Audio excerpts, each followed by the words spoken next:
nanti kita pindahan ke orang miskin. Itu otaknya di mana? Subsidi emangnya barang bisa dipindah-pindahin? Ya otaknya pasti nggak ada di tempat yang salah. Jadi kita bayangkan nanti teman-teman, kalau mau debat untuk memihak pada kepemimpinan Anies, lakukan debat intelektual itu. Kalau debat masa itu udah ada, buruh udah pasti demonstrasi, mahasiswa demonstrasi. Jadi peristiwa-peristiwa hari-hari ini menunjukkan bahwa the beginning of the end ada di dalam garis perubahan politik sekarang. Kita dulu anggap bahwa Universitas Gadjah Mada itu adalah penopang intelektual dari kekonyolan Presiden Jokowi. Sebuah orang yang merasa alumni UGM menganggap bahwa Jokowi adalah kita, dan begitu pikirannya. Seminggu lalu, sejumlah profesor di Yogyakarta berkumpul di University Cafe di Universitas Gadjah Mada dan mengeluarkan rilis keprihatinan yang betul-betul sangat tajam itu, bahwa Indonesia ada dalam keadaan amburadul dan kepemimpinan dipersoalkan di situ oleh profesor Jawa yang bahasanya pasti jauh lebih sopan dari saya tuh. Yang kalau dirumuskan di satu kalimat, profesor itu mengatakan presiden dungu. Cuman karena mereka dari Jawa lalu putar-putar kalimatnya. Tapi itu sinyal bahwa universitas di mana Jokowi dielulukan sekarang berubah menjadi kritisi Jokowi. Jokowi bagi profesor-profesor di Jawa di Jogja ini bukan lagi aset, udah jadi liability itu. Jadi itu psikologi umum begitu. Sekarang kita bayangkan misalnya, coba cari tempat di mana masih ada orang yang menganggap presiden masih bisa memberi cahaya harapan. Ada lagi orang yang menganggap presiden can give a politics of hope. Ada politics of hope itu. Kolam. Bisa di kolam. Kalau mobil-mobil Avanza itu pertalite-nya diganti sama air kolam. Jadi ini keadaan objektif kita. Sekarang saya terangkan tadi keadaan objektif. Apalagi kalau kita masukin faktor global tadi, itu potensi kekerasan di Cina Selatan, di Indo-Pasifik. Oke, itu fakta-fakta sosiologis yang harus kita perhatikan supaya kita bisa membayangkan bagaimana.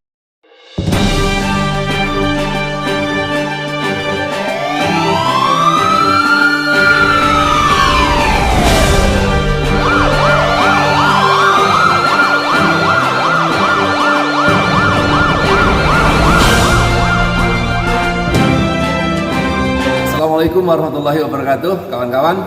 Alhamdulillah, apa kabar? Luar biasa. Oke, jumpa lagi dengan Alinsan.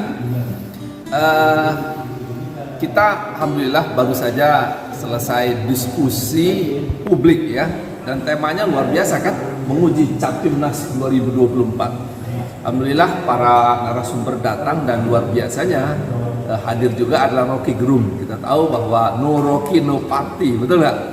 Nah ini penting sekali. Nah beliau bicara mengenai siapa ini sosok pemimpin yang sebetulnya sangat dibutuhkan oleh Indonesia. Jadi ingat ya, bukan dibutuhkan oleh partai, dibutuhkan oleh satu kelompok kepentingan tertentu, bukan. Tapi sebagai sebuah bangsa kita itu membutuhkan pemimpin seperti apa. Nah calon-calon ini mesti kita uji. Nah coba nanti dengar ya apa dikatakan oleh Rocky Gerung mengenai sosok calon-calon pemimpin kita di 2024. Kenapa ini penting kawan-kawan? Karena bangsa kita ini kan bangsa yang besar, betul nggak? Ini bangsa yang luar biasa yang semua persyaratan untuk menjadi negara maju ada di sini. Tapi kan faktanya kita masih tertinggal. Ini pasti faktor kepemimpinan, bukan faktor sumber daya alam, bukan faktor sistem, bukan faktor apapun. Tapi apa? Pemimpinnya. Karena memang dalam teori leadership, teori perubahan ya, bahwa pemimpin itu lebih dari 40% itu menentukan pengaruh perubahan yang ada. Oleh karena itu kita mesti uji betul siapa calon-calon pemimpin kita di 2024 yang akan kita pastikan nanti memimpin Indonesia. Oke, kita saksikan ya bagaimana Rocky Gerung menjelaskan hal ini.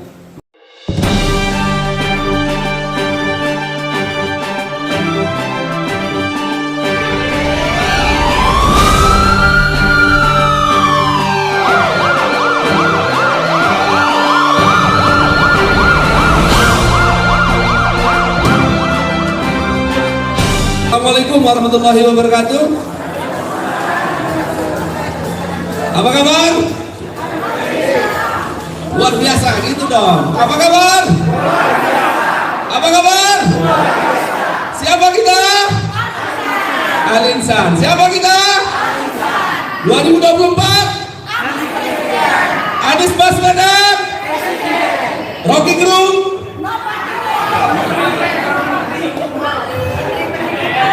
Oke, terima kasih. Tepuk tangan dulu dong buat Bang Rocky, buat Bang Hadi, buat Bang Abdurrahman Sebu Bakar.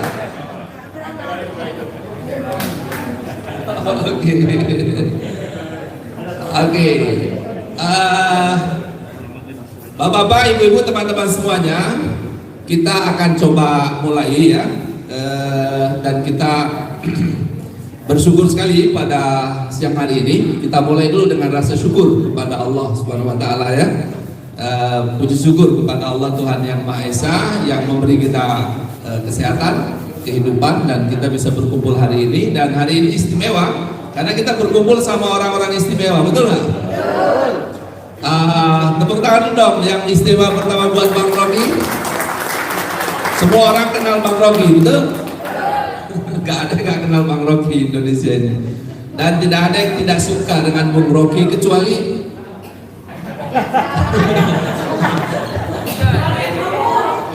kecuali yang katanya yang dungu-dungu ya.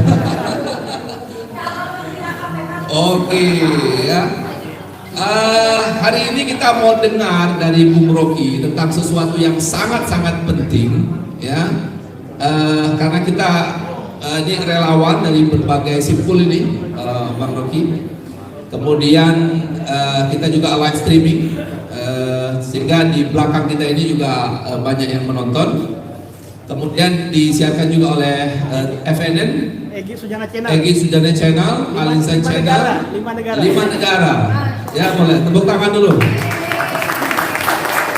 Sambil kita menunggu sahabat-sahabat kita yang masih di jalan, ya, kita akan coba mulai saja. Yang kedua juga kita akan perkenalkan, di sebelah Bang Rocky ini ada seorang pemuda yang luar biasa. Beliau ini surveyor, researcher, periset muda yang produktif. Hadi Suprapto, tepuk tangan. Nanti beliau akan bedah bagaimana sebetulnya persepsi masyarakat luas kepada calon-calon pimpinan nasional nanti. Kemudian di sebelah beliau ada seorang penulis yang sangat produktif dari Indonesia for Democracy. Beliau ini, betul ya? Beliau ini, beliau menulis buku tentang Anies Baswedan. Luar biasa. Angkat dong bukunya. Tepuk tangan dulu yang beliau ya.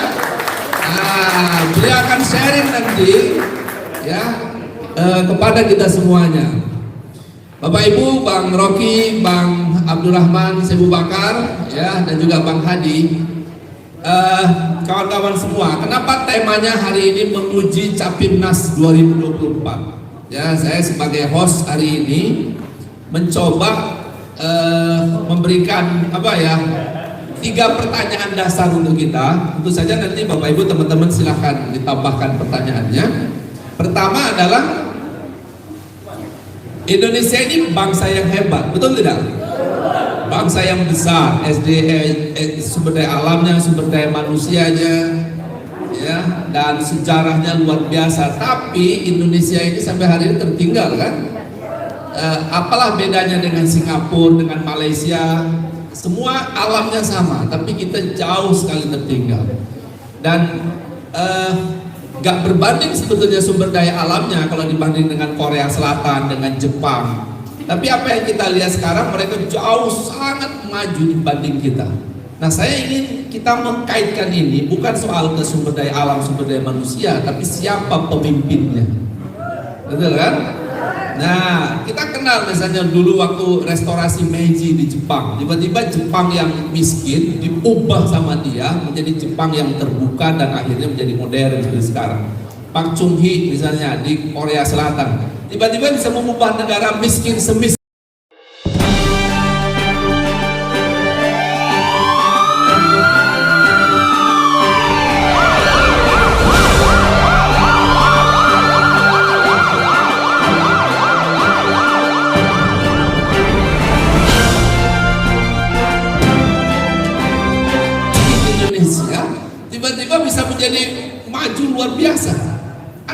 Chung Hee di sana dan penerusnya.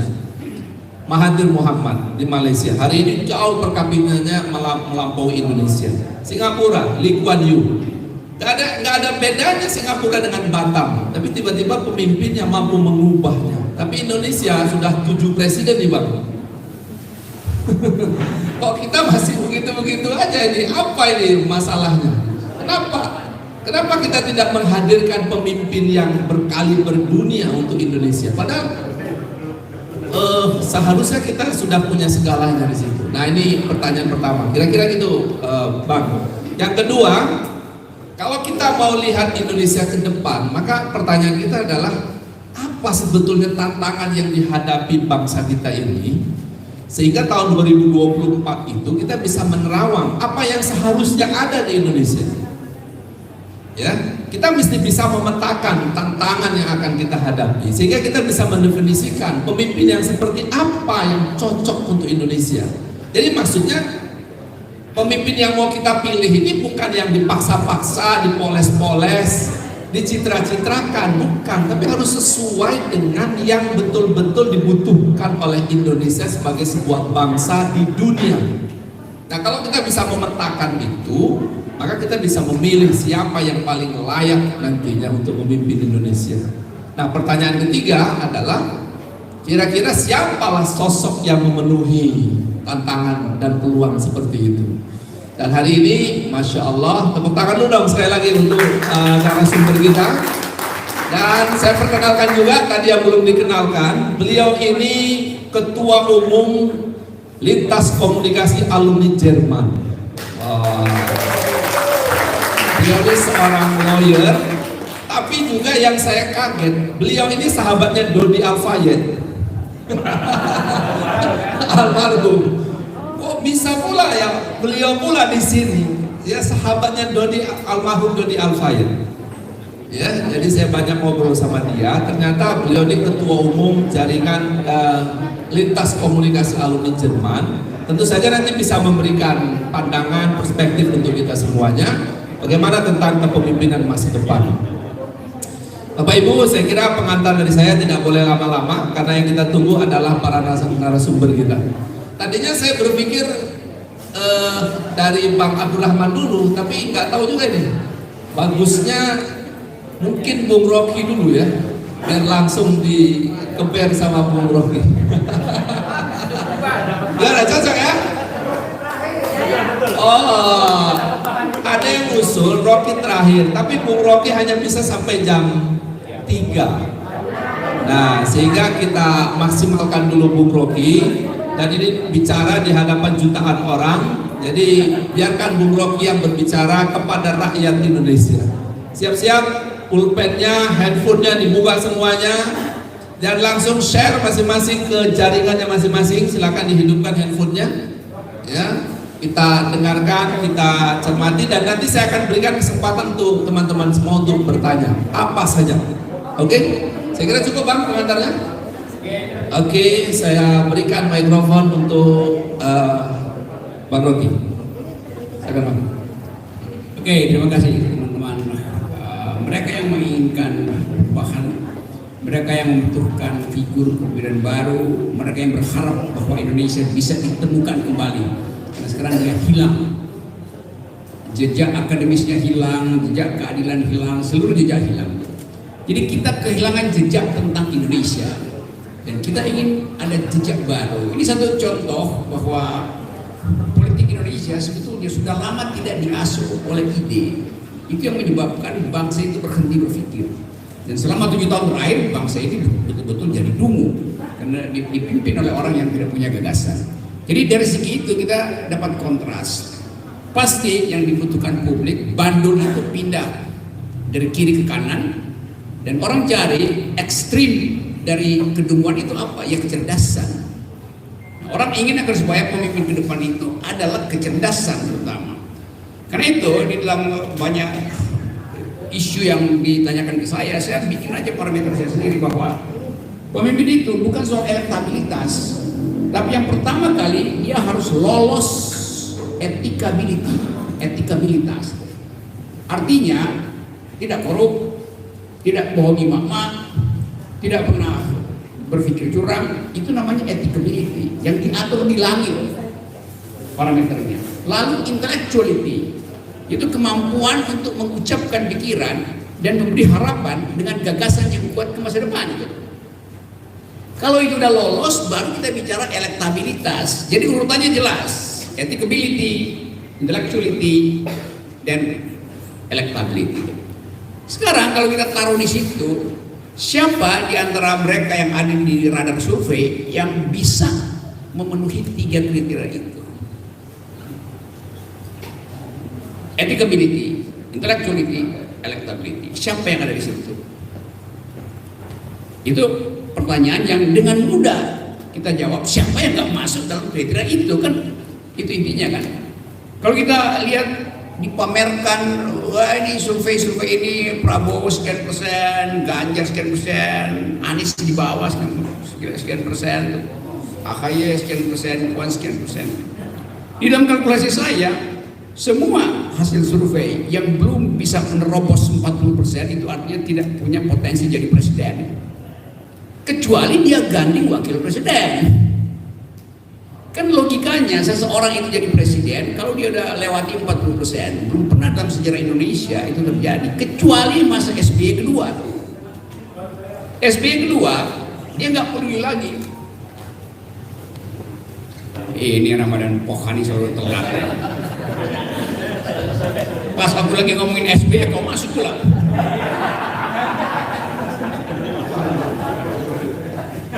Ini Ramadan Puan ini intelektual dari Partai Demokrat yang selalu memberief Pak SBY dengan gagasan tentang situasi terakhir, dan saya nggak tahu terakhir kapan dia ketemu SBY.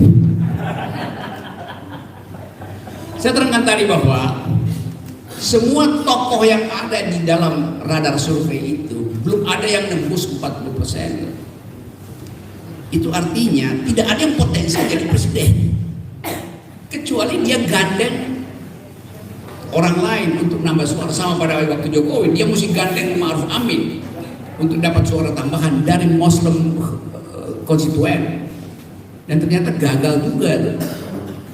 SBY satu-satunya yang mampu nerobos itu, sehingga di putaran kedua, pada waktu putaran kedua, SBY bilang, saya nggak perlu wakil presiden sebetulnya, masih ada tambahin, ambil dari kelompok Muslim, ambil dari kelompok nasionalis, ambil dari kelompok macam-macam, nggak perlu. Karena itu wakil presidennya nggak ada satu orang pun yang tahu siapa namanya, Pak Budiono itu. Pak Budiono nggak nambah apa-apa.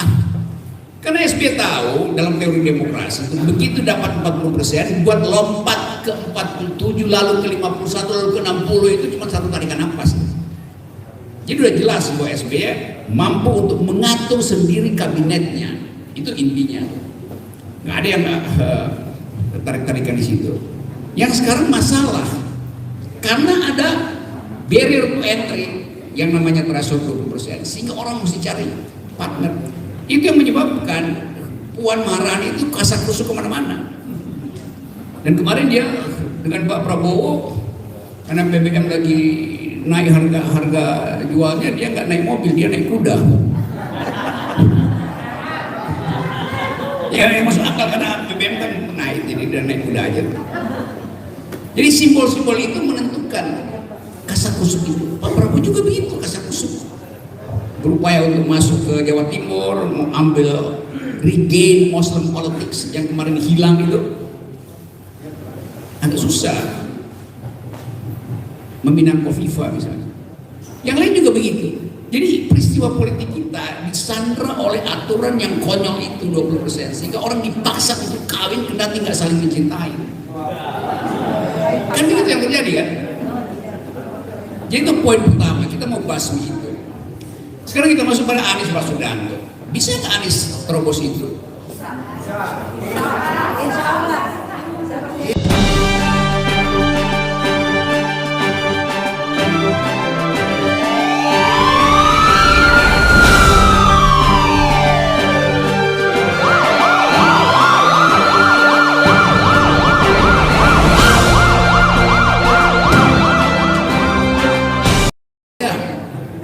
Naluri kita mengatakan bahwa peristiwa tadi malam di koridor KPK itu semacam Fashion Week-nya Anies Baswedan. Karena setiap minggu Anies akan catwalking menyeberang gedung KPK, bertemu dengan wartawan dan mengucapkan pikirannya. Jadi KPK konyol, justru kasih panggung buat Anies Baswedan. Dulu namanya. Coba lihat kontradiksinya. Anies berupaya untuk dihilangkan dari kamera publik karena itu dia nggak boleh lagi jadi gubernur DKI. Kamera publik akan dipaksa untuk menutup lensanya supaya tidak terarah pada Anies Baswedan yang lagi ke sana terus. Lu dipanggil KPK justru semua kamera akan ada di situ. Jadi kamera yang dibuat oleh Pak Jokowi melalui musrah 34 provinsi. Kan wartawan semua ngikutin Pak Jokowi kemana-mana kan yang dibikin oleh relawan beliau untuk musyawarah rakyat. Yang juga nggak jelas ini rakyat mana tuh. Musyawarah rakyat, kalau kita tanya rakyat mana? Rakyat yang disiapkan oleh relawan Jokowi. Jadi rakyat Jokowi pasti rakyat Jokowi pro Jokowi kan itu namanya tautologi aja. Atau cocokologi itu. Jadi keadaan kita ditipu oleh public opinion seolah-olah itu musyawarah rakyat. Padahal itu musyawarah dari relawan Jokowi yang memang adalah rakyat. Yang nggak pernah menduga bahwa orang yang dielulukan itu membuat mereka miskin dengan menaikkan harga BBM. Konyol. Nah sekarang ada dua kutub. Musyawarah rakyat akan beredar mulai dari Jawa Barat terus pindah ke Surabaya masuk ke daerah-daerah. Ada fokus pada musyawarah rakyat, ada fokus di KPK.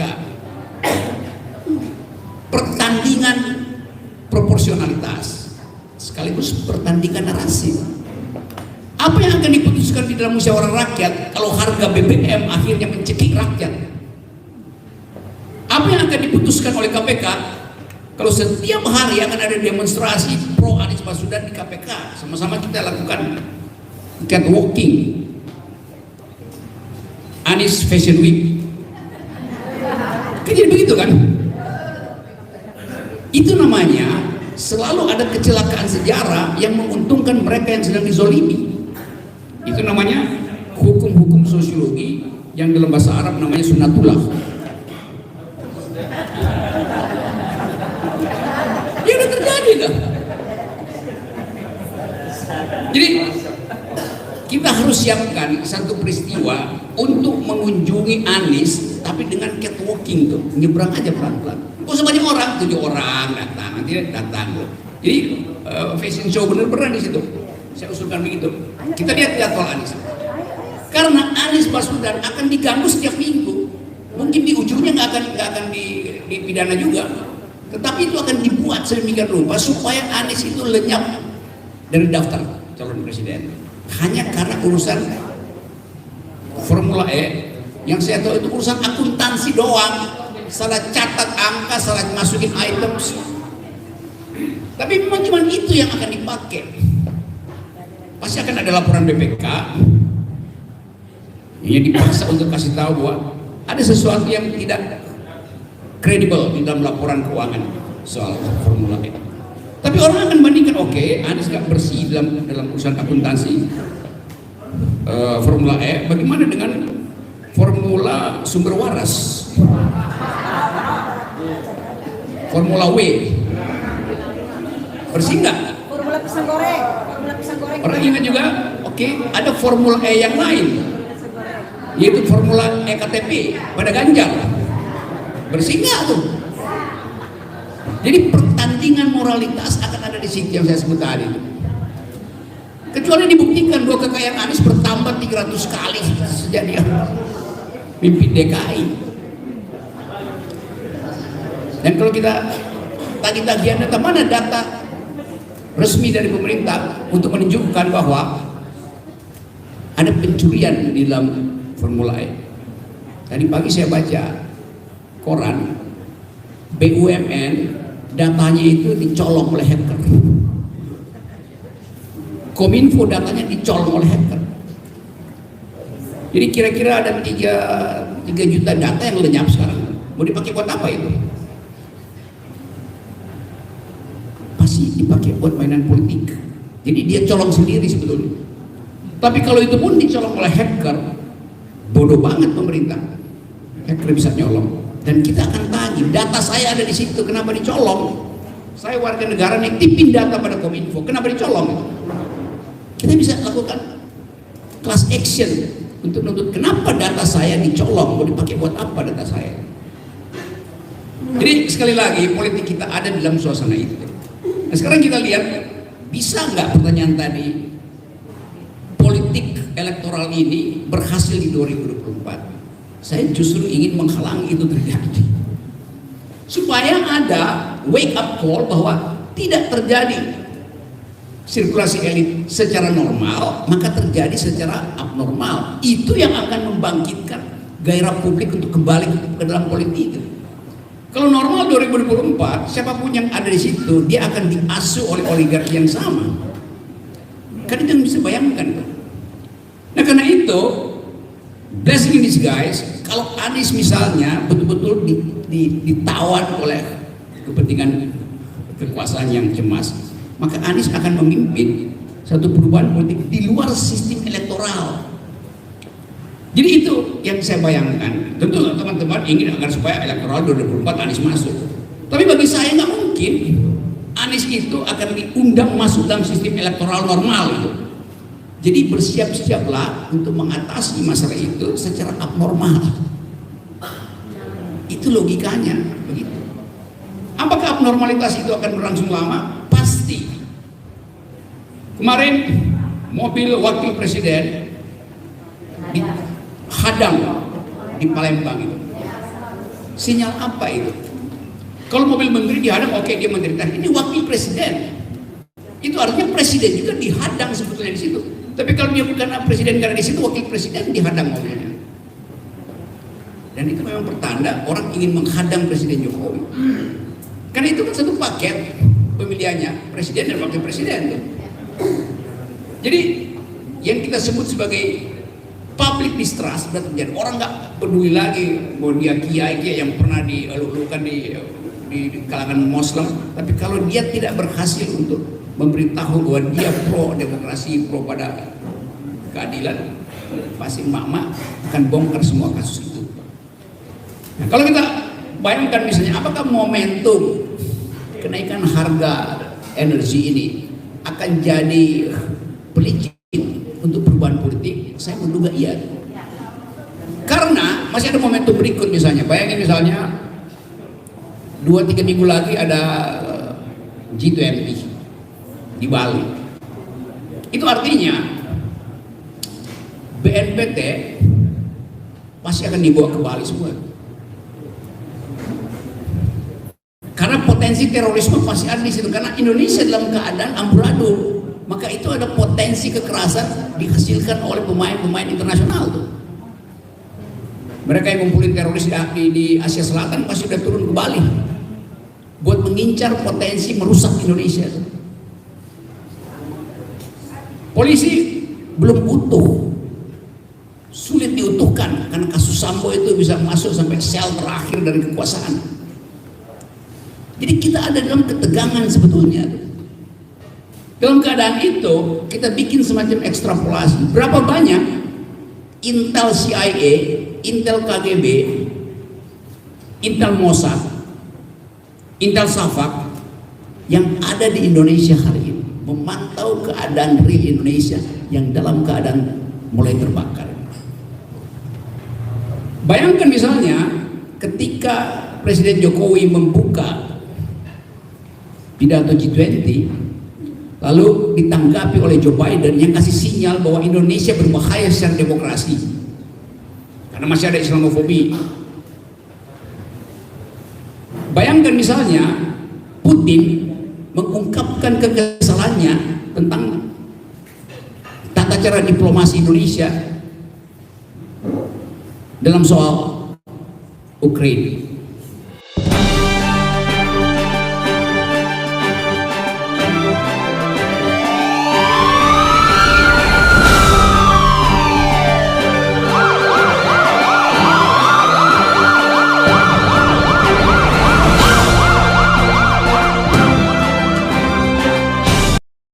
Kita hanya boleh bikin, bukan hanya, kita harus bikin evaluasi itu sambil membuat analisis. Karena ketidaknormalan itu yang ada di Indonesia hari ini. Apa yang mau diucapkan oleh Presiden kalau Pak Mahfud melapor, saya dari Palembang dan dihadang Pak Presiden? Bayangkan situasi psikologi itu.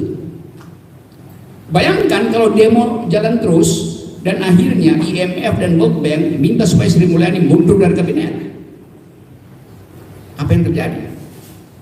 Nah, semua itu yang mesti kita bayangkan dengan kalkulasi rasional supaya memungkinkan kita untuk mempersiapkan acara alternatif terhadap 2024. Kalau terjadi ketegangan hari-hari ini, 2 menteri mundur dari kabinet, kita mau bikin apa misalnya? Kita mau tampung dia sebagai apa? Ada teori triumvirat, oh ya. Tapi kita mesti siapkan cara lain untuk menampung keresahan rakyat, keresahan mak-mak, keresahan mahasiswa yang nggak bisa dibendung lagi. Yang satu Indonesia kemarin tuh sampai di kabupaten demo, memang nggak ada di dalam berita resmi, tapi saya dapat semua keterangan demonstrasi itu. Jadi ini keadaan yang boleh saya sebut the beginning of the end. Sesuatu yang apa namanya ini, tinggal perlu puntung berasap untuk membakar ranting kering. Hal yang nggak pernah kita duga dari awal. Kan dengan gagah berani Presiden menaikkan subsidi itu dengan alasan menarik kembali subsidi karena subsidi mau dipindahkan ke rakyat. Coba lihat cara berpikirnya. Subsidi BBM yang menguntungkan orang kaya akan dipindahkan ke rakyat. Dipindahkan. Padahal sebetulnya nggak ada dalam konstitusi keterangan bahwa rakyat itu hidup dari subsidi negara. Enggak. Konstitusi bilang orang miskin dipelihara negara, bukan disubsidi. Subsidi bisa ditarik mundur, bisa dicabut lagi subsidinya. Jadi dari segi hak berwarga negara, Presiden buta huruf terhadap apa yang disebut welfare state. Bahwa negara harus memelihara rakyat yang miskin, bukan dipermainkan dengan BLT. Jadi hal semacam ini, kalau saya sebut normativity, dia nggak paham demokrasi, dia nggak paham konstitusi bahkan. Ya nanti subsidi kami cabut dari, kan yang dapatnya orang kaya kan, ya lu yang bikin subsidi kena ke situ, nanti kita pindahan ke orang miskin. Itu otaknya di mana? Subsidi emangnya barang bisa dipindah-pindahin? Ya otaknya pasti nggak ada di tempat yang seharusnya. Jadi kita bayangkan nanti teman-teman, kalau mau debat untuk memihak pada kepemimpinan Anies, lakukan debat intelektual itu. Kalau debat masa itu udah ada, buruh udah pasti demonstrasi, mahasiswa demonstrasi. Jadi peristiwa-peristiwa hari-hari ini menunjukkan bahwa the beginning of the end ada di dalam garis perubahan politik sekarang. Kita dulu anggap bahwa Universitas Gadjah Mada itu adalah penopang intelektual dari kekonyolan Presiden Jokowi. Sebuah orang yang merasa alumni UGM menganggap bahwa Jokowi adalah kita, yang begitu pikirannya. Seminggu lalu sejumlah profesor di Yogyakarta berkumpul di University Cafe di Universitas Gadjah Mada dan mengeluarkan rilis keprihatinan yang betul-betul sangat tajam itu, bahwa Indonesia ada dalam keadaan amburadul dan kepemimpinan dipersoalkan di situ oleh profesor Jawa yang bahasanya pasti jauh lebih sopan dari saya. Yang kalau dirumuskan di satu kalimat, profesor itu mengatakan Presiden dungu. Cuman karena mereka dari Jawa lalu putar-putar kalimatnya. Tapi itu sinyal bahwa universitas di mana Jokowi dielulukan sekarang berubah menjadi kritisi Jokowi. Jokowi bagi profesor-profesor di Jawa, di Jogja ini bukan lagi aset, udah jadi liability itu. Jadi itu psikologi umum begitu. Sekarang kita bayangkan misalnya, coba cari tempat di mana masih ada orang yang menganggap Presiden masih bisa memberi cahaya harapan. Nggak ada lagi orang yang menganggap Presiden can give a politics of hope. Nggak ada politics of hope itu. Kolam. Bisa di kolam. Kalau mobil-mobil Avanza itu pertalite-nya diganti sama air kolam. Jadi ini keadaan objektif kita. Sekarang saya terangkan tadi keadaan objektif.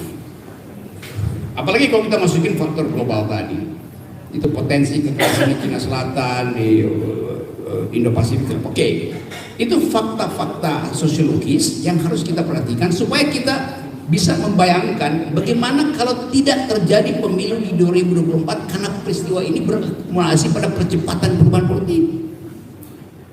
Kalau 2024 itu masih berapa tahun nih pemilu, 1,5 tahun itu terlalu panjang untuk kita analisis. Sebaiknya kita analisis keadaan terakhir ini buat Anies apa impactnya.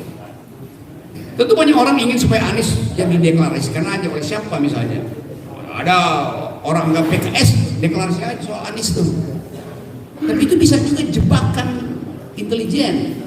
Bayangkan misalnya kalau PKS deklarasikan Anies Baswedan presiden kami, itu artinya suara Anies jeblok langsung ke cuma 8%, itu suara PKS. Karena dianggap Anies sekedar wakil dari 212, dan itu yang akan diakumulasikan di-create sebagai isu bahwa Anies itu adalah kadrun. Jadi hati-hati dengan umpan-umpan itu. Padahal Anies sudah broadband. Survei yang dibuat teman kita ini menunjukkan bahwa hanya 1,2% di Jakarta yang menganggap Anies diasuh oleh politik identitas Islam. Selebihnya menganggap Anies diasuh oleh prestasi politiknya, bukan oleh faktor agama. Nah, survei itu mesti diucapkan oleh mama segala macam itu. Bahwa kami Muslim, tapi Anies kami kaget justru diasuh oleh mereka yang sekuler. Kan itu fakta Jakartanya kan. Jadi poin itu pasti akan didengar oleh CIA, pasti akan didengar oleh KGB, pasti akan didengar oleh aparat intelijen Jepang. Karena perubahan politik di Indonesia nggak pernah terjadi tanpa intervensi politik luar negeri itu. Mungkin saya bicara di luar konteks ya, tapi memang ini yang saya ingin ucapkan itu, bahwa lebih baik kita bersiap untuk melahirkan pemimpin secara abnormal, diaborsi, bukan diaborsi, disesar gitu. Jadinya supaya jadi sesar, jadi kaisar, betul jadi sesar. Jadi orang yang keluar dari keadaan yang cemas, penuh ketegangan, sehingga dia betul-betul mengubah parameter politik, dia menghasilkan kualitas kepemimpinan yang lain.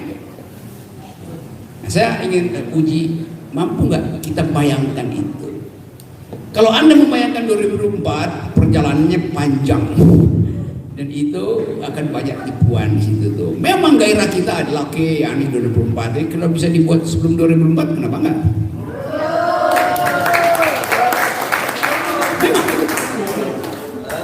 Itu soalnya, anything goes. Jadi sekali lagi saya hanya mengucapkan itu dalam ya pekerjaan saya kan bikin analisis sambil cemoohin orang. Yang terakhir adalah suasana bernegara kita yang makin terlihat bahwa perselisihan dendam antara Ibu Mega dan Pak Jokowi tak terkendalikan lagi itu. Ya, itu yang bagus.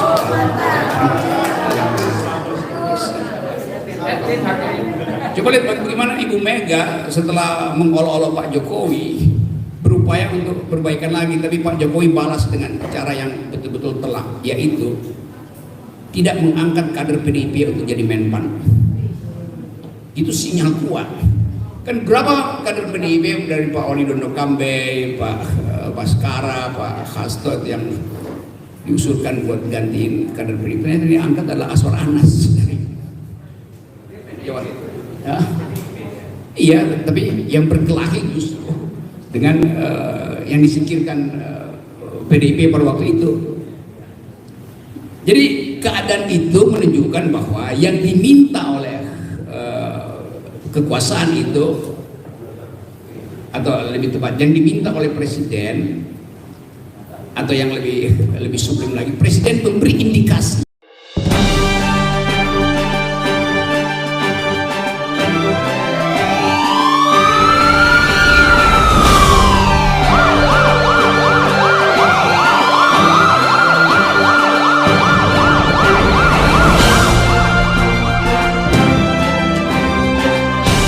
bahwa dia pada akhirnya akan berseberangan dengan Ibu Mega tuh. Nah, itu faktor itu akan digoreng oleh ekonomi sehingga betul-betul keadaan itu mengeras dan kita akan tunggu penyelesaian politik di jalan. Nah, kita di sini tentu bukan orang yang menginginkan Indonesia rusuh, enggak. Tapi kalau suasana itu tiba, kita mesti siapkan satu konsep tentang apa yang mesti kita asuh dari keadaan yang chaotic ini. Apa ini? Kita bikin semacam oversight committee atau Dewan Pengawas Republik, apapun namanya itu. Di situ pasti kita mesti deal siapa yang akan masuk di situ. Mungkin 2-3 tokoh yang ada di luar tuh, dan 2-3 tokoh yang dari dalam. Supaya yang dari dalam itu merasa bahwa kalau dia keluar dari kabinet, dia ditampung oleh satu kelompok yang menghendaki perubahan, tapi tidak secara kekerasan. Kalau terjadi kekerasan ya udah, itu akibat dari ketiadaan kemampuan kita untuk mengolah potensi perubahan itu. Itu lebih penting. Tentu gairah pada Anies oke lah. Anies sudah berapa kali ketemu saya tahun ini. Saya tahu alam pikirannya, saya tahu alam pikiran teman-teman yang di sini. Tapi bagian itu saya kira yang ya kita uji dalam pembicaraan yang akademis di sini kan. Ini kan teman-teman alumni Jerman. Alumni Jerman selalu mampu untuk mengabstraksikan sesuatu secara filosofi dan mencari momentum untuk menjadikan dia sejarah. Jadi apa yang dipikirkan di kepala secara politik dia mesti jadi sejarah. Itu masalahnya. Ya, oke, itu sebentar ya. Terima kasih. Oke, tepuk tangan dulu yang meriah ya. 30 menit buat Bung Rocky dan kita mendengarnya. Nggak terasa ya. Ya sudah 30 menit abang bicara dan kita masih pengen lagi dengar lagi ya. Saya dulu sebelum teman-teman bertanya nih. Ya, pertanyaan saya kepada Bung Rocky, apa namanya? Kalau tadi mengerucut bahwa kita menghadapi situasi yang mungkin chaos dan kemudian kita mempersiapkan sesuatu menuju ke sana, kembali kepada sang pemimpin yang akan kita proyeksikan. Karena dulu kan pada saat Soekarno jatuh, kita hampir-hampir tidak memproyeksikan siapa-siapa, tiba-tiba muncul Soeharto. Kita nggak tahu itu kompatibel apa tidak pada zaman itu. Kalau kita lihatnya sekarang gitu ya. Kalau lihatnya dulu kan memang itu adanya. 98 kita mengulangi lagi. Tiba-tiba kita adanya yang itu gitu. Nah, mungkin nggak kita memproyeksikan bahwa dalam situasi yang sebelah tadi, apakah rusuh atau chaos atau apapun situasi yang di luar normal itu, kemudian kita memproyeksikan seseorang dan dia bisa naik di situ. Padahal kekuatan yang ada yang mendorong dia untuk naik di situ itu apa yang kita punyai. Kira-kira begitu, Bung Rocky. Gimana itu menjawab itu, Bung? Belum pernah saya lihat ada orang secara volunteer berkelompok untuk mendukung Anies melalui buku. Lain kalau Anies nyewa orang untuk bikin biografinya, itu lain. Ini volunteer. Orang menulis di situ dan ada banyak buku sejenis yang dibuat orang. Dan kita mengerti bahwa memang layak untuk dibukukan karena dia ada konsep. Konsep. Bukan kerja. Ya jelas lah, Abraman Abu Bakar ini, Smith Al-Haddad berupaya untuk membeberkan seluruh tema yang memungkinkan kita percaya bahwa di kepala Anies ada 130 halaman langsung di benak dia. Ada buku lain 300 halaman. Coba kita tanya, Ganjar bukunya apa? Ada, yaitu meneruskan proyek Jokowi. Kan dia bilang begitu. Proyek apa ya? Proyek Bangka, Mangkrak. Erick Thohir bilang hal yang sama. Jadi nggak ada yang origin pada mereka. Karena itu tadi saya terangkan bahwa kualitas akan pindah dari keadaan sekarang pada keadaan yang akan datang yang dijembatani oleh gagasan, dan itu semua orang titipkan pada Anies Baswedan. Kalau kita buka perdebatan semacam ini misalnya, saya undang semua hal, kita undang, kita jadi panelis di sini, coba satu-satu. kita uji kemampuan dia untuk membaca keadaan di Indo-Pasifik misalnya, buta huruf, membaca sinyal, latihan bersama Army Indonesia dengan Army Amerika Serikat. Lalu kita mulai mengerti mengapa misalnya Pak Andika sebagai Panglima mengambil risiko untuk melakukan latihan itu, kendati tidak melapor pada Menteri Pertahanan, tidak mengajak KSAD. Ada apa? Sorry. Kan kita tahu itu latihan itu kan ya Panglima ambil inisiatif, padahal secara birokratik itu adalah wilayah KSAD, Angkatan Darat dengan Angkatan Darat. Itu secara politis harus semacam program dari Kementerian Pertahanan. Itu yang saya terangkan tadi, faktor internasional ini akan sangat kuat mewarnai perubahan politik ke depan. Sekarang kita bikin simulasi, kalau kita undang Anies Baswedan dan Andika bicara di forum ini dan kita uji kemampuan, tadi saya kasih parameter intellectuality dan ethicability, mampu nggak mereka mengucapkan hal yang setara? Pasti mampu, karena dua-duanya membaca buku tuh. Andika tuh membaca buku banyak betul. Tapi apa efek itu terhadap kekuasaan? Mungkin pada hari yang sama dua-duanya langsung dipensiunkan, nggak usah tunggu sampai masa pensiunnya. Dengan kata lain, bagian-bagian dari Republik ini yang sebetulnya masih satu rezim, di dalamnya pun ada persaingan individual.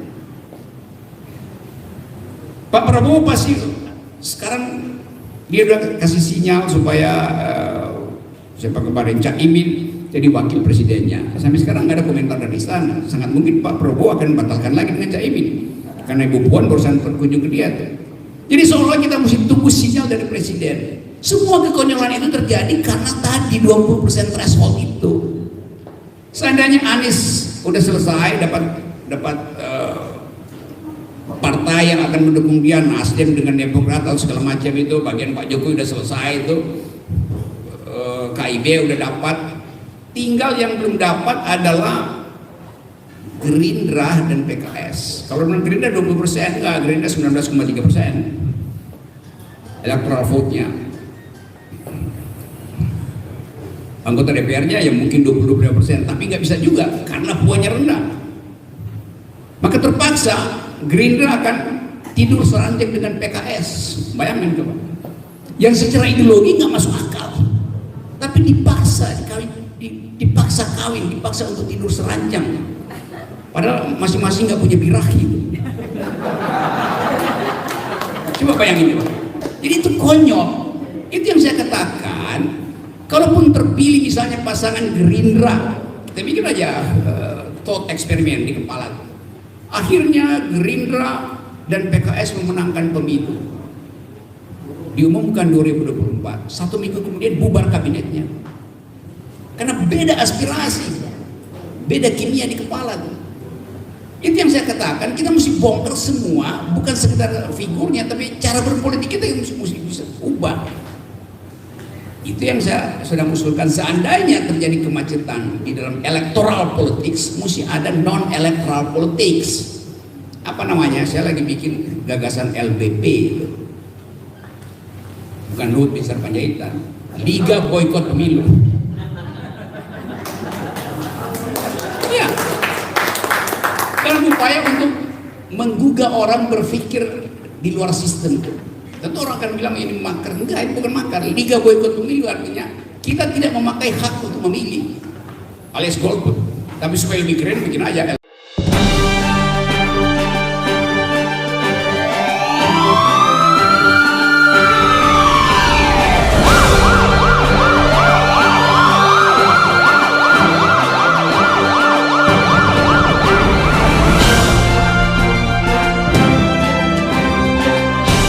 Liga Boykot Pemilu. Kan nggak ada larangan konstitusi kan? Kan memilih itu adalah hak, bukan kewajiban. Sama seperti perkawinan adalah hak, bukan kewajiban. Sama seperti agama adalah hak, bukan kewajiban. Saya boleh pakai, saya boleh nggak pakai sebagai warga negara. Sebagai umat misalnya tentu nggak Bukan begitu cara lihatnya. Tapi dalam kehidupan berwarga negara kita harus tahu betul mana kewajiban, mana hak. Saya tidak bisa dipaksa untuk memilih mereka yang dari awal saya tahu disodorkan oleh surveyor. Jadi kalau surveyor bilang, ini daftarnya Pak Rocky nih, Anda pilih siapa? Oke, saya akan pilih siapa yang akan saya coret pertama. Nih, pokoknya yang saya coblos, saya coret satu-satu. Kan itu intinya. Sama seperti saya ingin agar supaya saya nggak mau bayar pajak. Kenapa emang? Pajak saya dipakai buat IKN. IKN saya nggak setuju. Ngapain saya biaya? Halnya yang nggak saya setujui. Kan begitu dong dalam pikirannya kan.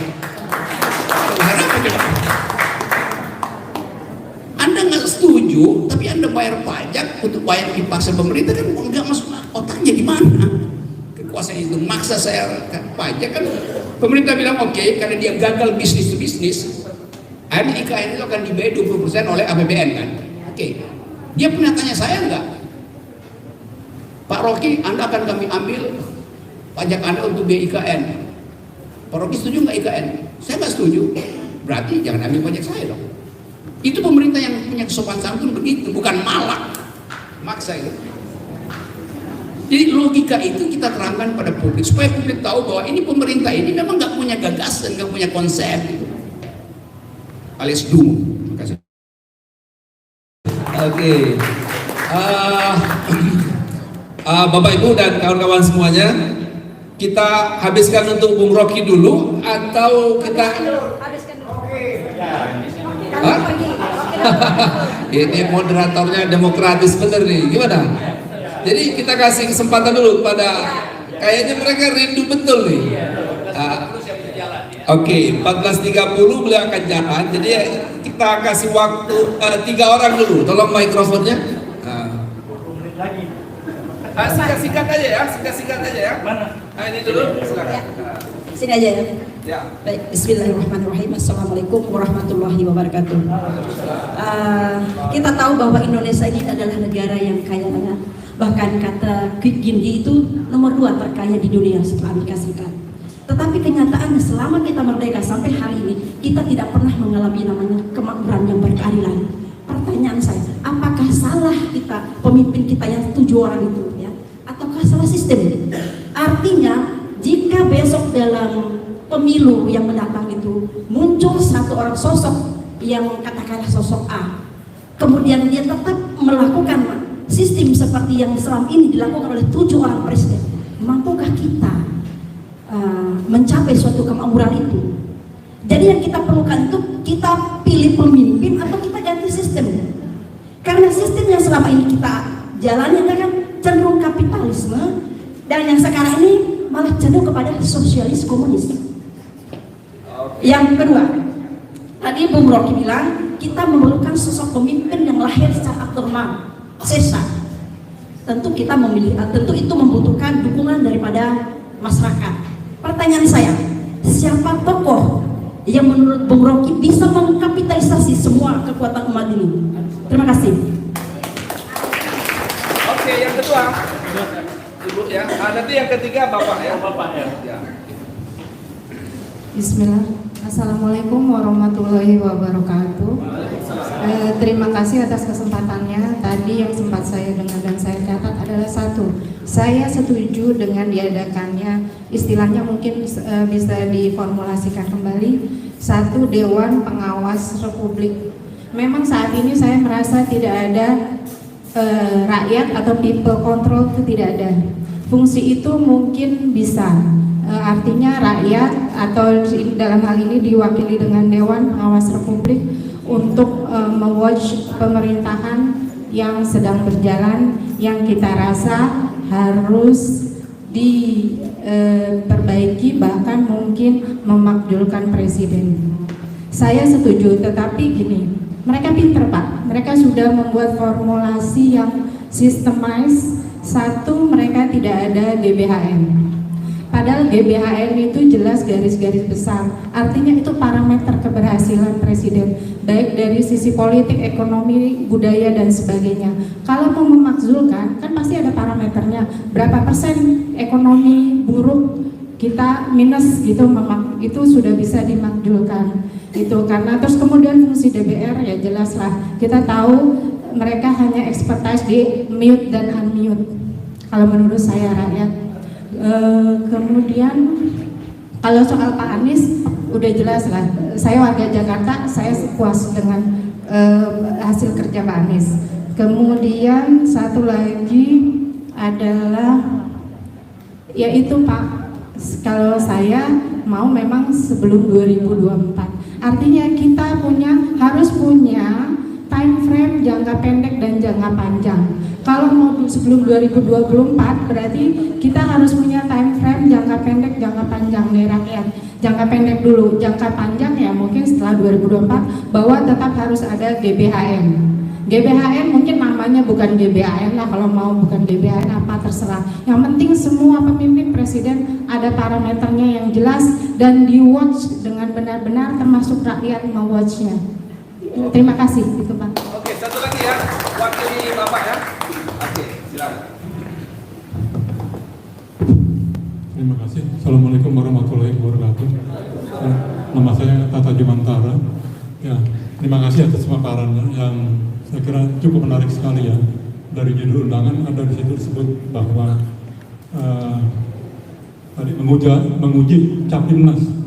Telah disebutkan juga di undangan itu bahwa Indonesia sedang mengalami namanya bonus demografi. Saya kira itu betul ya. Artinya penduduk yang punya potensi usia 15 sampai 64 itu kalau saya hitung sekarang ini di tahun 2020 terakhir hasil sensus ya, itu betul Pak. 179 juta yang tadi di kelompok itu di kelompok usia potensi ya. Nah, ini kalau ambil contoh dari negara lain tuh, Cina bisa menyalip Jepang ya.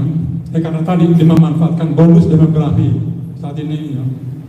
Nah, kemudian juga Pak Rocky Gerung juga tadi sudah menyebutkan bahwa orang Indonesia itu hebat. Saya kira betul Pak. Ya, orang Indonesia itu hebat, banyak ditiru sama negara-negara lain, sama negara tetangga lah misalkan. Nggak usah jauh-jauh, Malaysia deh Pak misalkan Pak. Itu dulu zaman-zaman itu kan kalau nggak salah ada PIR, proyek intensifikasi rakyat ya di bidang pertanian. Nah, kemudian juga Malaysia kelihatan juga benar ya, berguru dari Jepang. Jepang itu setelah dibom tanggal 8 dan 14 Agustus tahun 45 itu kan porak-poranda muncul Pak Kaisar Hirohito yang ditanya, yang di ini kan apa, berapa jumlah guru sih masih ada, bukan pasukan yang mati yang di ini kan ya. Nah, saya lihat Malaysia di situ gitu loh Pak, memanfaatkan jumlah guru tadi. Nah, tahun 70-an setelah eranya Tengku Abdurrahman berakhir, kali ini disebutkan juga Pak Mahathir Muhammad, betul dia pakai tenaga orang Indonesia Pak, guru-gurunya banyak gitu. Bapak saya hampir jadi guru betul di Malaysia itu Pak.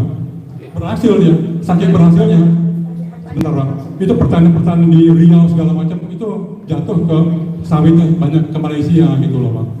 Ini artinya orang Indonesia itu pintar-pintar betul saya kira Pak. Nah, terkait dengan Capimnas, saya kira yang mestinya sih paham dasar negara kita kan Pancasila, sila kelima dan sila ketiga, persatuan di Indonesia, kemudian juga keadilan sosial. Nah, di sini Pak keadaannya selesai pemilu banyak itu majang-majang saya calon presiden segala macam gitu segala macam. Saya lihat bisa padat bertebaran semua. Nah, cilakanya lagi sekarang ini keadaan tadi Bapak bicara elektoral yang 20% tadi elektoral tadi.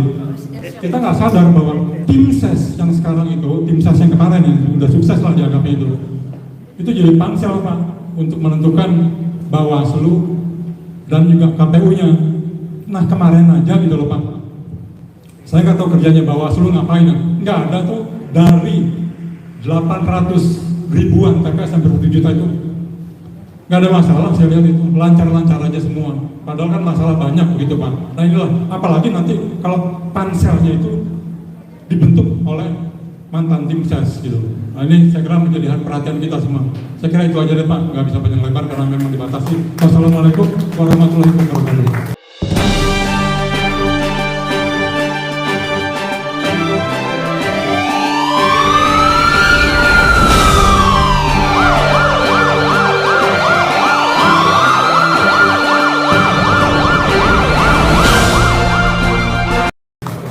Jadi kalau bicara bonus demografi udah tinggalin aja, lupain lah itu udah nggak ada tuh. Sebab stunting di Indonesia sekarang itu udah 2 digit, itu 11%, 12%, bahkan deket-deket kota Tangerang itu udah 18%. Jadi apa yang dihasilkan oleh Pak Jokowi ya stunting, kemiskinan otak namanya itu. Ya itu kan anak-anak dalam formative years antara 4 sampai berapa 7-8 tahun itu, kalau dia kekurangan gizi per hari ini, itu artinya di usia dia jadi sumber bonus demografi, justru dia kehilangan 20% stok IQ-nya tuh. Ya bagaimana anak yang sekarang itu mau jadi sumber dari bonus demografi kalau dia bersaing dengan anak Filipina, Singapura, Malaysia untuk menggantikan struktur gerontologi di Amerika tuh. Yang salah dimengerti juga oleh pemerintah, soalnya bonus demografi itu buat kita, enggak.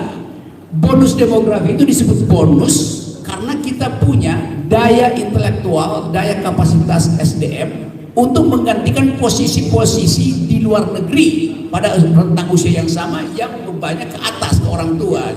Itu namanya bonus demografi. Pak Jokowi juga nggak paham itu.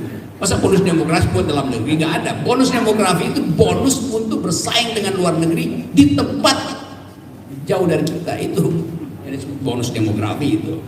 Jadi kalau anak kita misalnya hari ini kenaikan BBM, pasti dia nggak bisa beli telur, nggak bisa beli susu. Akibatnya apa? Otaknya itu mengecil 20%. 10 tahun ke depan dia mesti bersaing dengan orang Filipina untuk cari kerja di Harvard.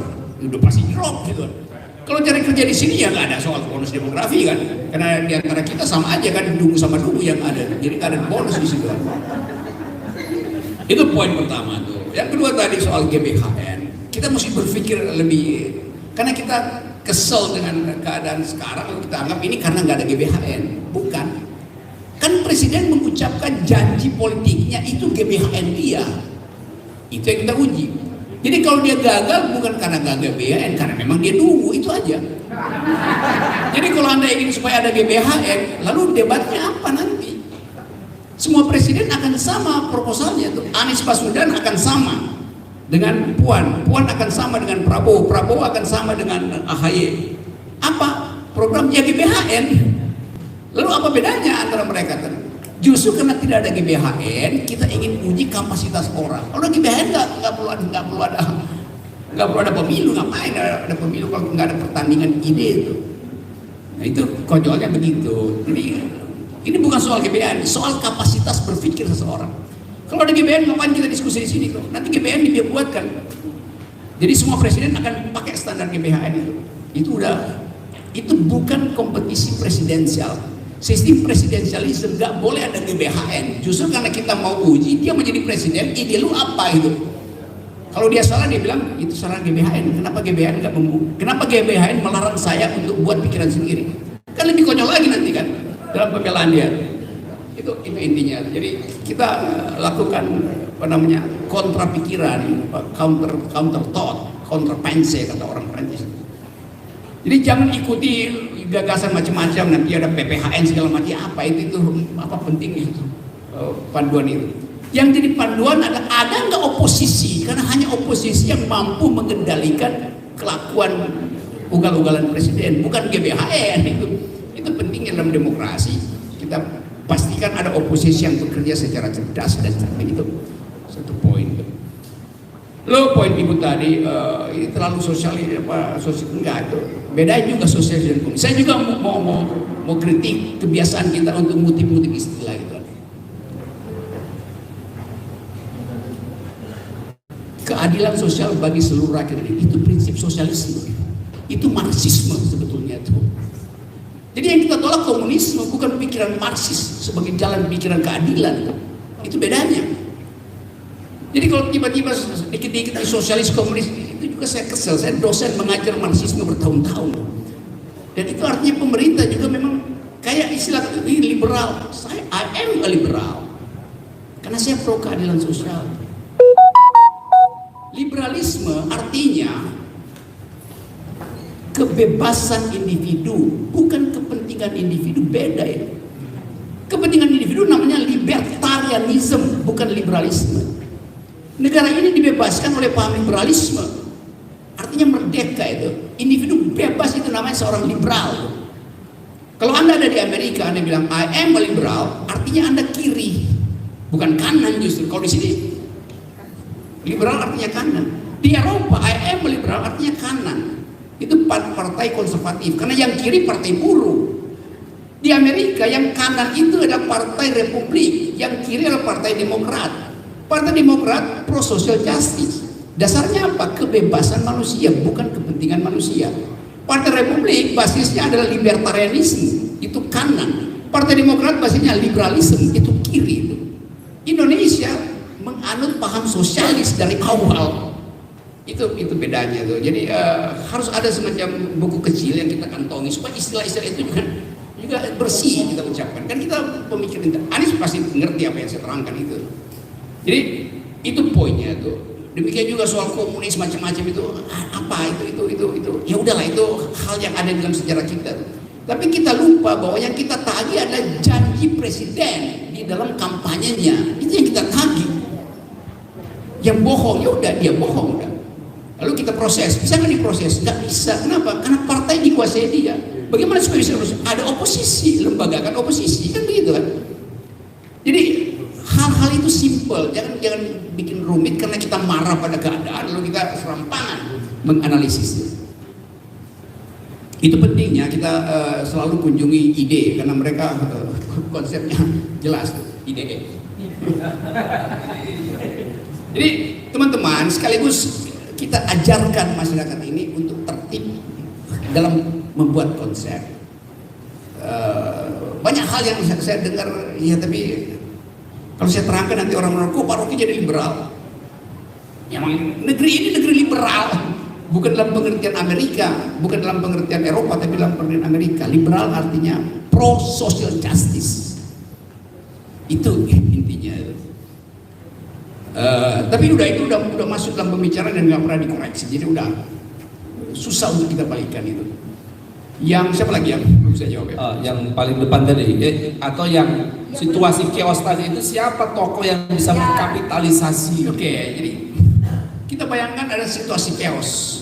Oh jangan bayangkan nanti buruk pikiran kita. Enggak, justru kita mesti bayangkan itu. Karena keadaan ini menuju pada keadaan yang terakhir itu. Keadaan, kan kita bayangkan ada utopia tuh, ada keadaan yang bagus di depan kita. Yang kita hadapi sekarang adalah kakotopia, dari kekacauan yang lain, itu namanya kakotopia, lawan dari utopia. Jadi kita memang bersiap pada keadaan kaotik itu. Kalau Anda tanya apa yang akan terjadi, sejarah selalu memunculkan keajaiban. Tiba-tiba seseorang muncul jadi tokoh. Apakah Anies bisa jadi situ? Bisa, karena itu saya bilang Anies itu bisa dihasilkan justru dari keadaan kaotik itu. Yes. Karena itu Anies itu diuntungkan dua kali. Kalau dia dimasukkan dalam sistem resmi electoral politics, ada partai yang nawar dia, bagus juga, orang akan pindah ke situ karena orang bosan dengan yang tukang bohong ini kan. Jadi secara modeling Anies bisa jadi positif di dalam sistem, tapi juga bisa jadi positif di luar sistem. Tepuk tangan dulu dong. Itu yang kita bayangkan dulu waktu terjadi perubahan-perubahan di Eropa yang disebut transisi demokrasi, mulai dari fase Havel yang akhirnya melahirkan yang disebut kepemimpinan The Power of the Powerless, itu bukunya itu. Kegiatannya namanya Samizdat. Samizdat artinya brosur-brosur bawah tanah yang membuat orang paham bahwa hanya perubahan di luar sistem yang bisa menghasilkan kembali demokrasi di Czechoslovakia. Dan itu berhasil. Havel berhasil. Jadi kalau Anies di luar sistem, dia juga akan memimpin. Saya lebih enak Anies di luar sistem supaya terjadi perubahan total dalam cara kita berpikir. Kalau dalam sistem ya pasti ada negosiasi, nego ini, nego itu. Dan kalau Anies bisa lakukan itu, dia akan memimpin perubahan dari luar. Semua orang akan kaget dan akhirnya percaya bahwa semua yang dihasilkan secara abnormal itu yang akan menormalkan kehidupan demokrasi ke depan. Begitu dalam